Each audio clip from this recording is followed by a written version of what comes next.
Good morning students. हम कर रहे हैं अपनी कविता सूरदास के पद।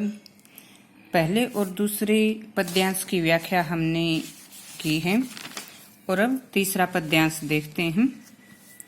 तीसरे पद्यांश में गोपियाँ क्या कहती हैं?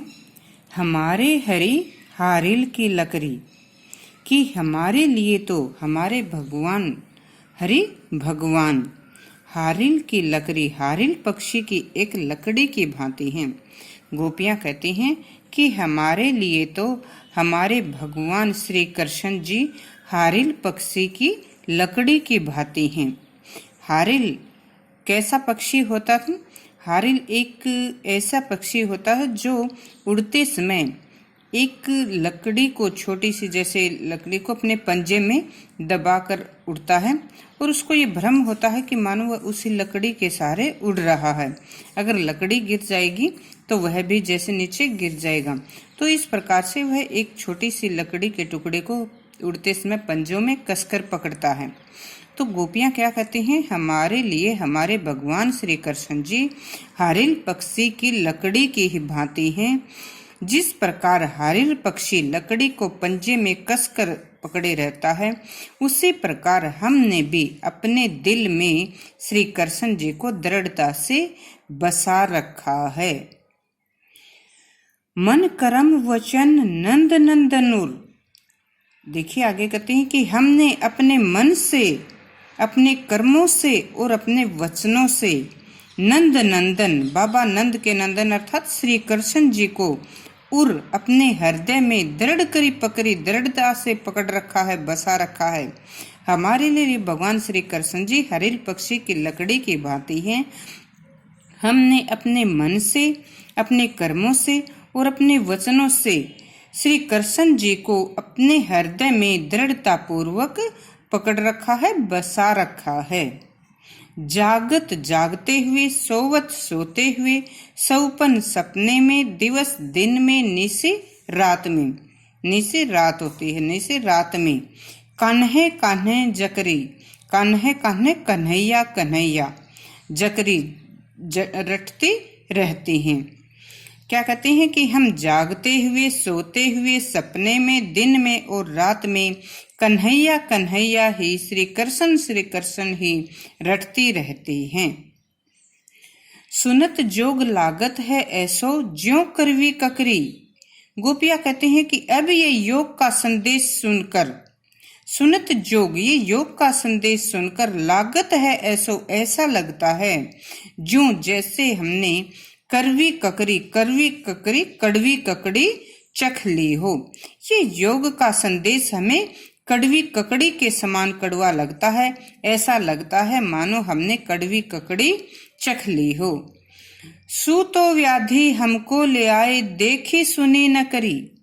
गोपियाँ कहती हैं, हे उद्धव जी, ये कौन सी व्याधि, ये कौन सी बीमारी, व्याधि बीमारी, ये कौन सी बीमारी, ये कौन सा रोग हमको ले आए, आप हमारे लिए ले आए हैं।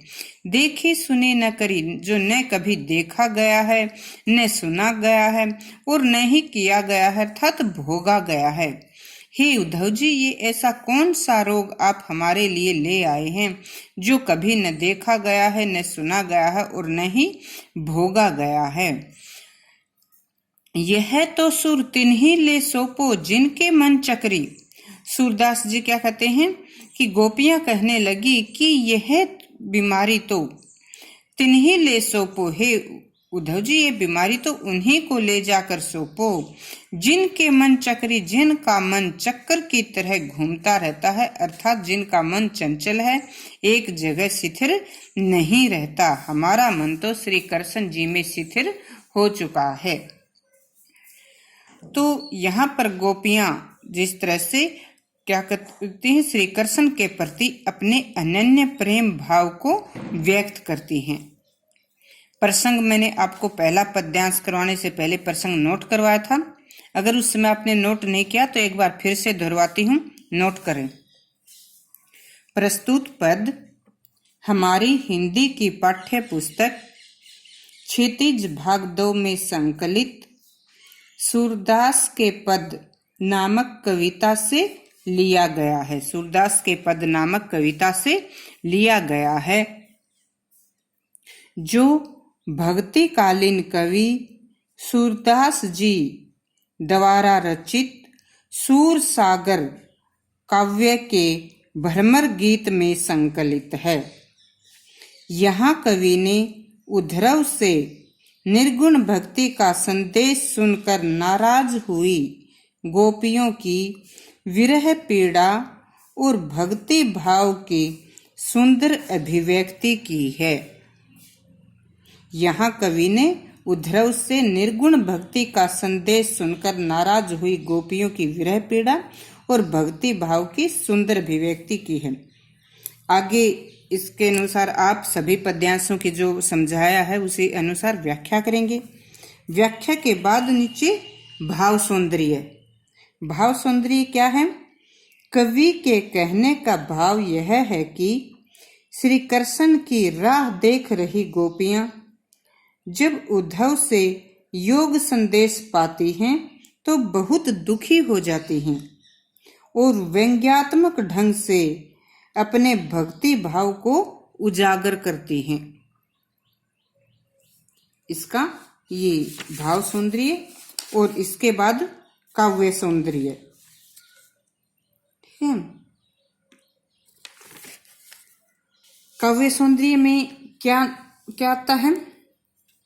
भाषा सरल सहज प्रवाहमयी है, जैसे कवि की भाषा सरल सहज प्रवाहमयी है। भाषा भावानुकूल है, कवि ने ब्रज भाषा का प्रयोग किया है, तत्सम तद्भव शब्दों का प्रयोग किया है, भक्ति भाव विद्यमान है, माधुर्य गुण विद्यमान है, श्रृंगार और वियोग रस का सुंदर प्रयोग हुआ है। ज्यादा वियोग रस का ही प्रयोग है इसमें। तो इस प्रकार से इनका हम यहाँ पर जैसे करेंगे। आगे इसमें हम देखते हैं कौन कौन से यहाँ पर जैसे अलंकार आए हैं। हमारे हरी हारिल की लकड़ी, हमारे हरी हारिल कौन सा अलंकार है? अनुप्रास अलंकार। हमारे हरी हारिल, नंद नंदन अनुप्रास अलंकार। तो कान्हे कान्हे पुनरुक्ति प्रकाश अलंकार। ज्यों करवी ककरी ज्यों उत्प्रेक्षा अलंकार। सुनत जोग लागत ऐसो ज्यों करवी ककरी उत्प्रेक्षा अलंकार। तो इस प्रकार से इनमें ये अलंकारों का प्रयोग हुआ है। तो इसके अनुसार आप इनकी सप्रसंग व्याख्या नोट करेंगे।